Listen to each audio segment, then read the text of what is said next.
Same banner. అప్పుడు పూజా హెగ్డేని తీసేశారు. ఇప్పుడు శ్రీలీలను తప్పిస్తున్నారు. ఆమె ప్లేస్ లో బాలీవుడ్ బ్యూటీని తీసుకొస్తున్నారు.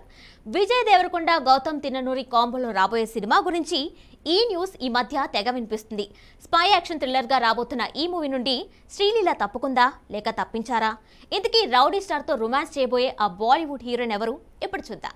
ప్రస్తుతం విజయ్ దేవరకొండ చేతిలో 2 సినిమాలున్నాయి. ఒకటి గీతా గోవిందం లాంటి బ్లాక్ బస్టర్ సినిమా ఇచ్చిన డైరెక్టర్ పరశురామ్తో చేస్తున్న ఫ్యామిలీ స్టార్. ఇందులో మృణాల్ హీరోయిన్. తర్వాత జెర్సీ సినిమా డైరెక్టర్ గౌతమ్ తిన్ననూరితో ఇంకో సినిమా ఉంది. ఈ స్పై యాక్షన్ థ్రిల్లర్ గా రానుంది. ఇక ఇందులో శ్రీలీల కథానాయిక.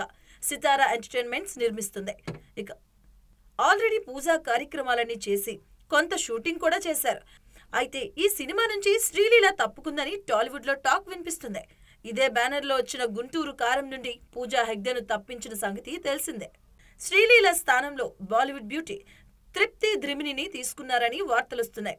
యానిమల్ సినిమాలో రష్మిక హీరోయిన్ అయిన సెకండ్ హాఫ్ లో కాసేపు కనిపించి అందరి మనసుల్ని దోచేసింది తృప్తి. ఒక్క సినిమాతో రాత్రికి రాత్రే నేషనల్ స్టార్ అయిపోయింది. సోషల్ మీడియాలో ఒక్కసారిగా ఫాలోవర్స్ పెరిగారు. యానిమల్ సినిమా తృప్తి లైఫ్ నే మార్చేసింది. ఇప్పుడు తృప్తి దిమ్రి సెన్సేషన్. యాడ్స్, మూవీస్ అంటూ పలు ఆఫర్స్ కూడా వస్తున్నాయి. ఇక ఈ నేపథ్యంలో తృప్తి ఎలాగో యానిమల్ సినిమాతో సౌత్ లో కూడా ఫేమ్ అయిందని, కాబట్టి విజయ్ దేవరకొండ సరసన ఈమెను తీసుకుంటున్నట్లు సమాచారం.